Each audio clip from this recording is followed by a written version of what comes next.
कराची के एक निजी अस्पताल के वॉशरूम में खातून बच्चे को जन्म देने के बाद इसे वहीं छोड़कर फरार हो गई। कराची के इलाके खारा दर में वाक़ निजी अस्पताल के वॉशरूम से नौमौलूद मिला।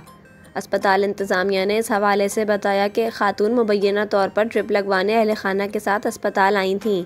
बाथरूम गईं, जहां इसने बच्चे को जन्म दिया और बग़ैर इत्तला दिए फरार हो गई।